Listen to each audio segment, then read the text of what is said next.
رب اشرح لي صدري ويسر لي أمري واحلل عقدة من لساني يفقه قولي فالحمد لله والصلاة والسلام على رسول الله وعلى آله وصحبه أجمعين ثم أما بعد. السلام عليكم ورحمة الله وبركاته everyone.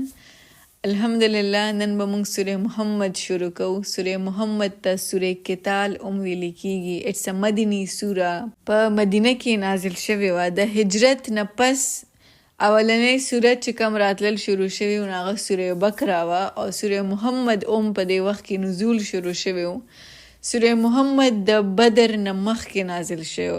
د بیټل اف بدر د اسلام په هسټري کې اولنۍ چې کوم بیټل شوی و په میدان جنگ کې آمنے سامنے، نو هغه د بیټل اف بدر و. د بدر نه مخکې دا آیتونه نازل شوي و د سوره محمد. دا صورت او د دې نه پس چې کوم صورت دی سوره فتح، نو دا څه سکالرز مطابق د دې څه آیتونه چې کوم دي هغه مشکلات القرآن نه دي.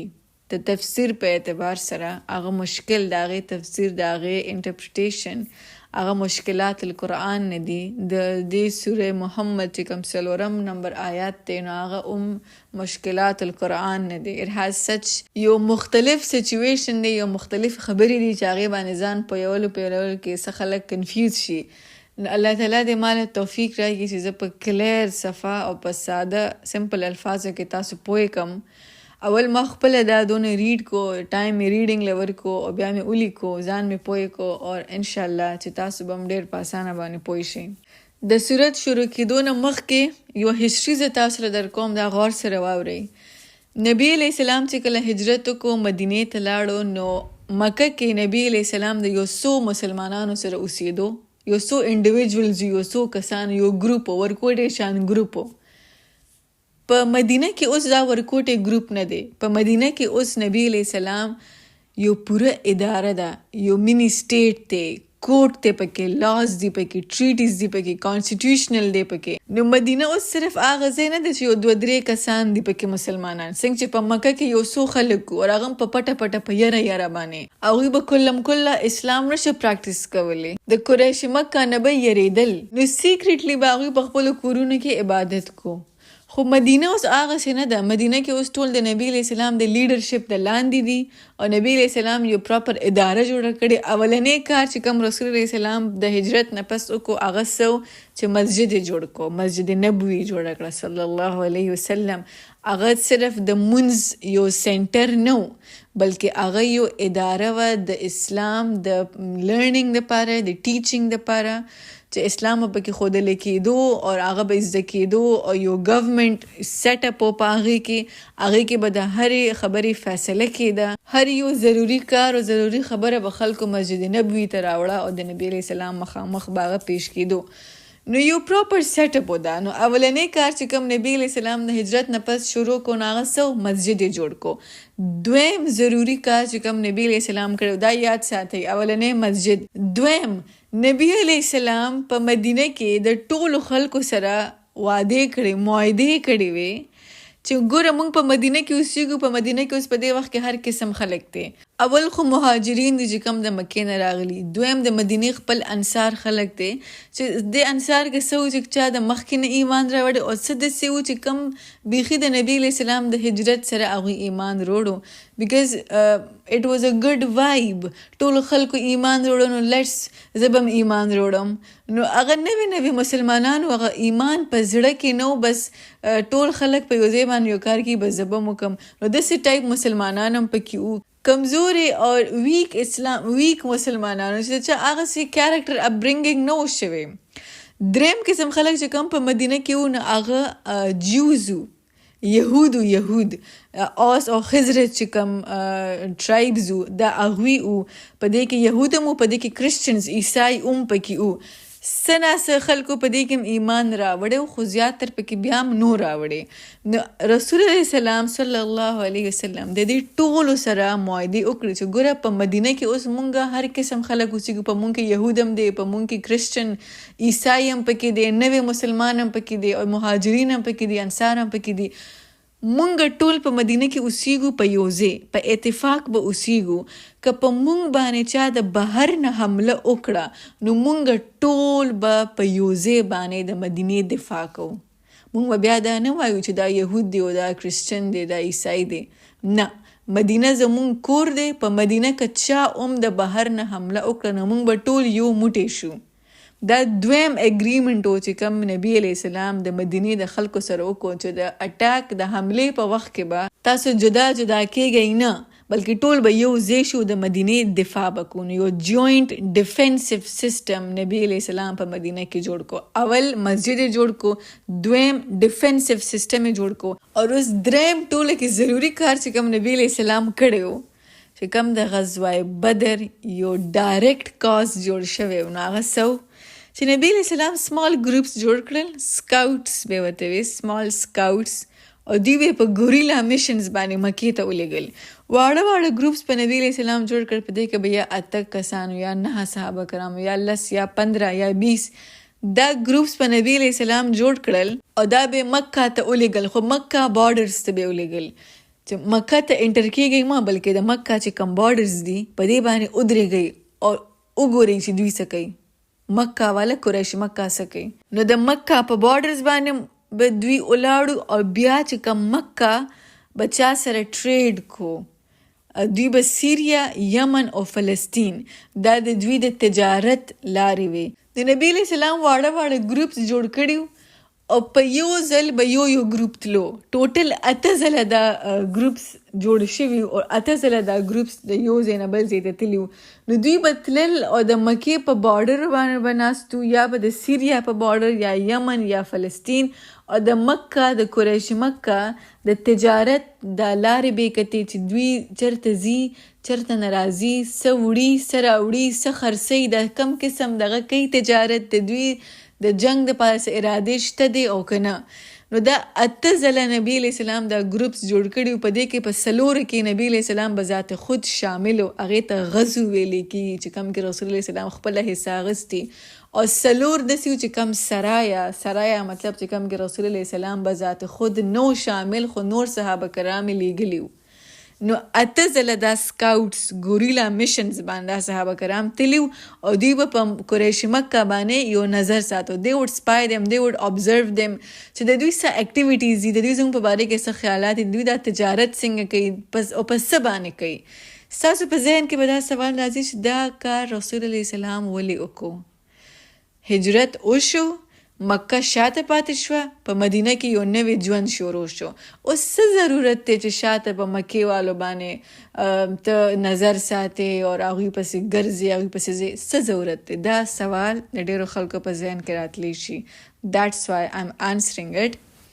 د دې ډېر غټ ضرورت او نبی علیہ السلام د ځان نه څه کار نشي کولی. He is a messenger, he is a prophet, he is one of the intelligent man that walked on the face of earth. په ځمکه باندې چې ټولو نه ذهین کس تیر شوی دی نو هغه څوک و؟ هغه رسول علیه السلام صلی الله علیه وسلم، ملیټري ایکسپرټ و، لیډرشپ ایکسپرټ و. he was the best leader on the face of earth. د رسول علیه السلام یو ملیټري هیډ و او د یو ملیټري هیډ نه دا کار ایکسپیکټ کول د کې 100% سینس و چې دا ولې وشو. قریش مکه چې کم ټریډ کو، کم تجارت کو، هغه د هغوی په خپل مال او دولت باندې نه و، د هغوی په خپلو پیسو باندې نه و. کله چې هجرت نه و شوی هغه وخت کله مسلمانان په مکه کې وو نو they were millionaires and they were billionaires. مالدار صحابه کرام وو په مکه کې، او د اسلام راوړو نه پس هغوی دومره ټورچر شو، هغوی له دومره سزا ورکړې شوه. صرف ټورچر نه، they were robbed. هغوی نه غلاګانې وشوې، they were harassed. هغوی باندې فزیکل تکلیفونه رالل، mental torture پې رالو، هغوی انسلټ شو، they were kicked out of their homes, they were tortured, they were beaten. وخل ټکول پکې وشو حتی تر دې پورې چې زیاته صحابه کرامو ته شهادت نصیب شو په مکه کې. نو حالات په مکه کې دونه خراب شو چې نبی علیہ السلام خود د صحابه کرامو ته حکم وکړو چې تاسو مکه پرېږدئ او تاسو ځئ. قریش مکه ورته وی په هغه صورت په مکه پرېږدئ چې 2 لاسه 2 خپې به ځئ، ځان سره به د مکې نه یو ټوکړه یو روپۍ به هم ځان سره نه ویسئ. همداسې به ځئ. نو د هغوی خو د ژوند خبره وه. هغوی خپل هر څه شاته پرېښودل، خپل سیټلډ بزنس یې پرېښودو، خپل کورونه یې پرېښودل، خپل جایداد یې پرېښودو او ریفیوج په شان هغوی د خپل کورونو نه ووتل او د شپې وتښتېدل. او دا د دوی د 30-40 سال محنت په مکه کې شاته پاتې شو. او دوی مدینې ته د فقرا په شان رالل. فقرا چې فقرا هغه بیخي اولنې درجه، د فقرا نه پس بیا مساکینی. مساکین هغه چې اټلیست هغوی د سر د بره چتي. فقرا دای چې نه خوراکي نه چتي هیڅ هم نه. د فقرا په شان دا میلیونیر صحابه کرامو، دا اوچت بزنسمنو، دوی هم دغسې مکه پرېښوده او د ایمان په جوش کې او د الله په محبت کې او د نبي علیه السلام په عشق کې دوی مکه پرېښوده او دوی مدینې ته هجرت وکړو. دیټس وای هغوی به وي د قریش مکه کوم لیډرز وو، هغوی به وي چې دا بېوقوفان دي. په سوره بقره اولنی آیتونه کې راځي کنه چې دا خو بېوقوفان دي، د دوی په شان بېوقوفان. آیا موږ د دې خلکو په شان ایمان وروړو څنګه چې دا بېوقوفانو خلکو ایمان راوړی؟ د سوره بقره آیت نمبر 13 ده، وَإِذَا قِيلَ لَهُمْ آمِنُوا كَمَا آمَنَ النَّاسِ. کله چې دوی ته ویل کېږي تاسو هغسې ایمان وروړئ څنګه چې د خلکو ایمان راوړي. نو قالوا أَنُؤْمِنُ كَمَا آمَنَ السُّفَهَاءُ. آیا موږ ایمان وروړو څنګه چې دوی بېوقوف خلکو ایمان راوړي؟ خپل بزنس، خپل کورونه، خپل سیټلډ هر څه پرېښودل او لاړل مدینې ته. نو الله gets offended or Allah says Allah listen up انهم هم السفهاء. بېشک هم دوی هی بېوقوفان دي ولکن لا یعلمون، لیکن دوی ته لا علم نشته. دا د سوره بقره اولنی آیات چې کوم په دې وخت کې نازل شوي. بهرحال دوی مهاجرینو چې کوم دی دوی خپل هر څه مکه کې پرېښودل او دوی مدینې ته هجرت وکړو. اوس په مکه کې شاته ډېر هر څه پاتې شو او مالک یې نه و. ډېر مال او دولت پاتې شو او مالک یې نه و. مالک خو لاړو هجرت وکړو. نو دا هر څه اوس د چا په لاس کې دي؟ دا د قریش مکه په لاس کې دي، د دې لیډرز په لاس کې دي. د دوی څه پلان اوس؟ د دوی دا پلان و چې دکه اسټس دکه دولت په موږ استعمال کو، په دې به موږ تجارت وکړو او موږ به نور هم اسټس ګادر کو، نور به موږ مالدار شو او د دغه پیسو سره به موږ په دې مسلمانانو پسې دوباره ځو او په مدینه کې بیا دغه کو حمله پرېږدو یې نه، په سکون او په چین کې خو یې نه پرېږدو. د دوی دا اراده وه او نبی علیه السلام ته د دې پته وه چې دا تجارت چې کېږي نو دا هم د دې مهاجرینو په مال باندې کېږي او دا چې د څه دپاره کېږي نو دا هم د مسلمانانو په خلاف کېږي چې سبا نور هم مالدارو شو او د دې مسلمانانو په خلاف باندې دا هر څه استعمال کو. نو this was their master plan چې کوم نبی علیه السلام ته پته وه. نو ځکه رسول علیه السلام به دا واړه سکاوټس دا ګروپس پې لیږل او د دوی باندې به نظر ساتو چې دوی څه کوي، دوی چرته تجارت کوي او دوی څه وړي او دوی څه راوړي او کم ځای باندې ځي. اوس یو ګروپ و چې کوم نبی علیه السلام ولیږو او دا سرایا مطلب په دې کې رسول علیه السلام به ذات خود شامل نه و. دا ورکوټي ګروپ نبی علیه السلام جوړ کو. د دې مشر دی چې کوم لیډر یې کو هغه عبدالله ابن جحاش کو. دوی لاړل او د قریش مکه یو قافله، یو تجارتي قافله، یو کیروان هغه را روان او په هغې باندې حمله وکړه. نبی علیہ السلام دوی ته ویلي تاسو حملو کوي چې کم اسټس دي، کم د تجارت سامان دی، هغه ته راواخلئ او راځئ. په دې وخت کې د سوره حج او د سوره بقره آیتونه نازل شوي وو چې کم کې مسلمانانو ته صفا حکم و چې تاسو جهاد کولی شئ. په مکه کې اوسه پورې د جهاد حکم نو راغلی. په مکه کې او کفو ایدیکم، خپل لاسونه د ځان سره جوخ وساتئ، خپل ډیفنس به هم نه کوئ، خپل سیلف ډیفنس به هم نه کوئ، خپل دفاع به هم نه کوئ. چې دوی څونه ظلمونه کوي هغه برداشت کوئ، صبر وکئ، دفاع به نه کوئ. خو په مدینه کې چې کله هجرت وشو نو د سوره بقره یو څو آیتونه او د سوره حج یو څو آیتونه نزول شو چې تاسو د دوی سره جهاد وکئ.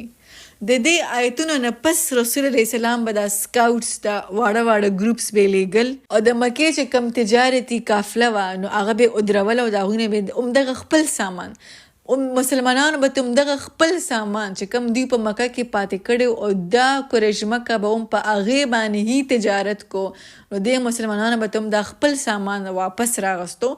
خامخا په دې کې به جنګ وشو خو اوسه پورې به کې لا څوک قتل شوي نه و. دا چې کوم یو امپورټنٹ رسول الله سلام یو ګروپ ولیږو په دې کې رسول الله سلام به ذات خود شامل نه و، د دې مشر حضرت عبدالله ابن جهاش کو دای ولیږو او د دوی واسطه د مکې یو ګروپ سره راله او هغوی سره تجارتي سامانو. نو هغوی طرف نه جنگ شروع شو، نو دلته مسلمانانو خپل دفاع شروع کړه. نو په دفاع کولو کې د قریش مکه یو کس مړ شو. دوی ته د جنگ سامان راواغستو، تجارت سامان ټولې ته راواغستو او مدینې ته واپس رالل رسول الله سلام ته صلی الله علیه وسلم.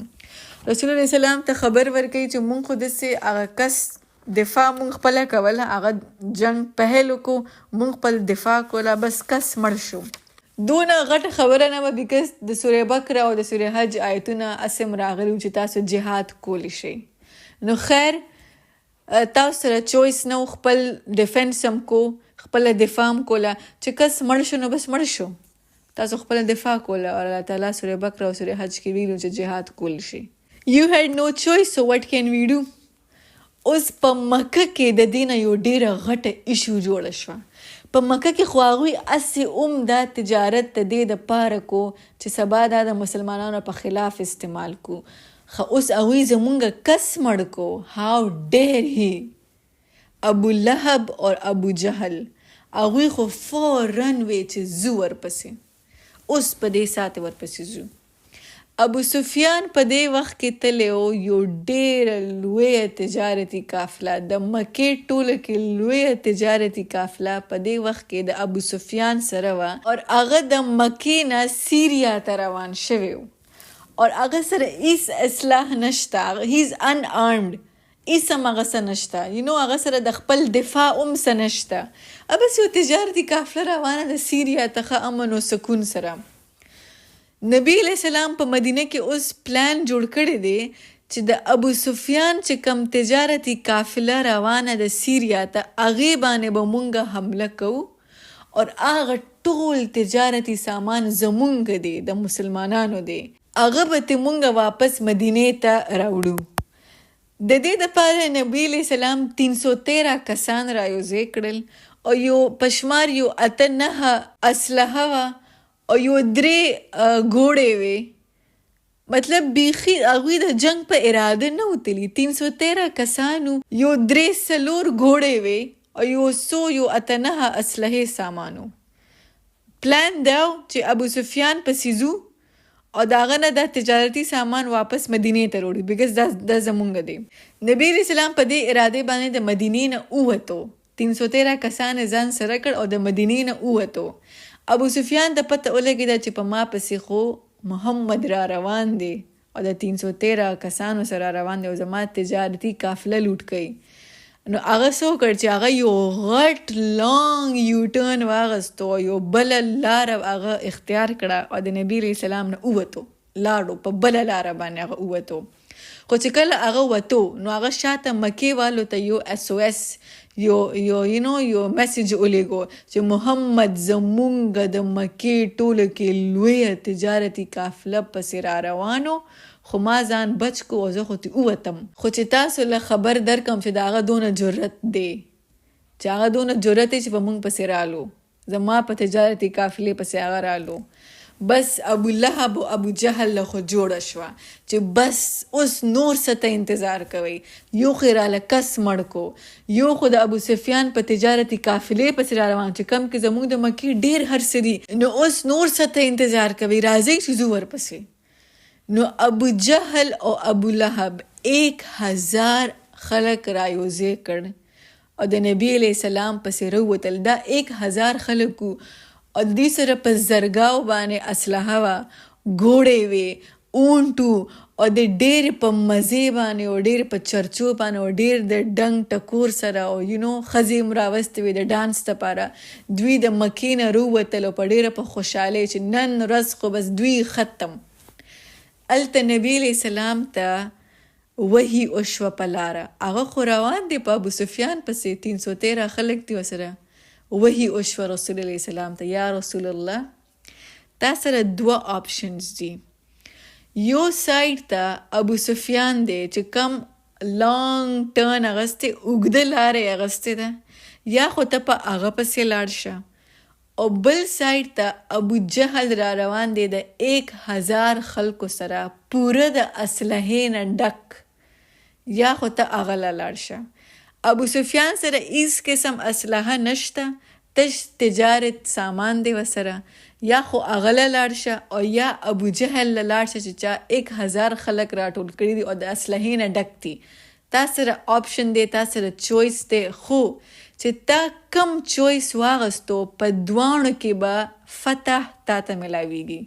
که په ابو سفیان پسې لاړې نو هغه په ته سکسسفلی به ته هغه نه ټول مال او تجارت واخلي او دولاسې دوه خپې بس ابو سفیان پاتې کی او ته به کامیاب مدینې ته راشي. او که په ابو جهل پسې لاړې نو ته به جنگ وګټې او مدینې ته به راشي. اوس تا سره چویس دی چې ته څه کول غواړې.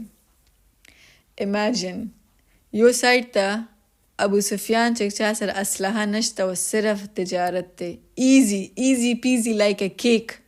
ابو سفیان په دې وخت کې مثال کیک و، دومره آسان. او بل سایډ ته ابو جهل دی، 1000 خلک دی د اسلحې نه ډک. نبی علیہ السلام he is a messenger, he is a leader. هغه څه فیصله وکړي؟ هغه فیصله وکړه چې موږ به د ابو جهل پسې ځو، 1000 آرمی پسې ځو. we will go after the army. دا د نبی علیہ السلام فائنل ورډکټ او دا کم میاشت وه؟ دا د رمضان میاشت وه او دا کم تاریخ و؟ دا 27 رمضان و. تاک شپه و د 27 رمضان و ده چې نبی علیہ السلام په لاره کې فیصله وکړه او مسلمانانو ته ووې چې ما ته وحی وشوه، یو سایډ ته ابو سفیان دی، بل سایډ ته ابو جهل دی، زما فیصله زه به په ابو جهل 1000 آرمی پسې ځم. اوس 313 خلکو کې قسمه قسم اوس ورایټي ده. یو خو هغه مهاجرین دي چې چا خپل کورونه پریښي وو. they were robbed, they were harassed, they were physically and mentally tortured, they had sacrificed, دوی انسلټ شوي وو، they were kicked out of homes, هغوی وخلی شوي وو، هغوی د هغوی فیملی ممبرز هلته کې شهید شوي وو. یو خو دا مهاجرین وو، دوی چې کله د جنګ واورېدل نو د دوی هغه وینه په جوش کې راله چې اسم فتح زمونږ د زو ورپسې او د یخې نن خپل ټولې بدلې ته الو. یو سایډ ته د مهاجرینو دا انرجیټک یو انرجیټک ریسپانس او نبی علیہ السلام ته وایي چې یس مونږ تاسو سره یو، مونږ په دې خلکو پسې نن زو خپل ټولې بدلې ته الو. بل سایډ ته د مدینې سافټ خلکو چې چا اوسه پورې هیڅ سخته نه وی لیدلې، هغوی څه خبر چې اسلام راوړل څه ته وایي، هغوی څه خبر. مهاجرینو ته پته وه چې د اسلام مونږ یو پرایس ورکړی دی، مونږ اسلام اسې نه دی قبول کړی، مونږ ډېرې سختې تېرې کړي دي. وی پیډ فار اټ.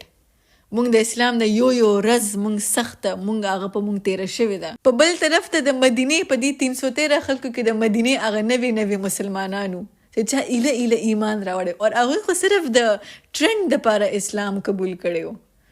دا هغه انصار چې چا ټول خلک ایمان وړي، زه به م ایمان وړم. نو د هغوی هغه پرسپیکټیو، د هغوی هغه سوچ د اسلام په باره کې داسې دی چې دا یو پیسفل ریلیجن دی، سافټ دی او په دې کې بس خلکو سره به مدد کې د یتیم خیال به ساتي او سافټ به او اخلاق به ښه ساتي. هغوی ته څه پته ده چې د اسلام کم سختو باندې دلته را رسېدلی دی، دا هجرت ولې شوی دی او موږ ته پته ده چې په تاسو ډېرې سختې تېرې شوي، تاسو خپل کورونه پرېښي دي، تاسو باندې ډېر ظلم زیاتې شوي دي، منټل او فزیکل ټارچر شوي دي، تاسو نه هر څه پټ شوي دي، خپل بزنس مو شاته پرېښي دي. خو لکه د جنګ څه ضرورت دی؟ دا خبره خو موږ په خبرو کې حل کولی شو، که نه کې به نو خبرې به وکړو، د دې خبرې حل به روباسو. نو د جنګ پکې څه ضرورت دی؟ په دې وخت کې د مدینې او د مکې د مسلمانانو په منځ کې یو قسم له بحث شروع شو. د مکې خلک وی چې نه مونږ جنگ کوو، مونږ خپلې بدلې الو او دا جنگ پکار دی، دا ضروری دی چې اسلام دې سره نورم مضبوط شي.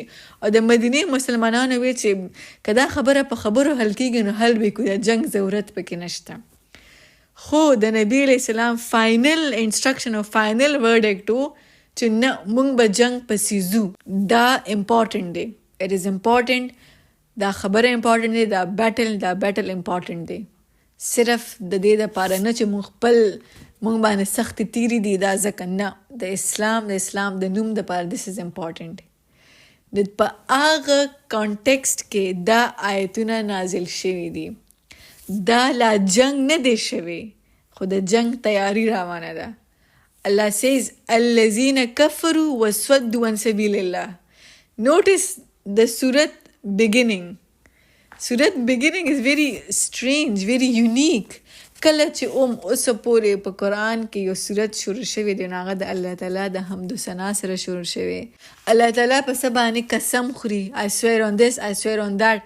حروف مقطعات سره شروع کیږي، الف لام میم، الف لام را. دلته کې داسې اسم نشته، ډایرکټ خبره شروع شوه، ډایرکټ.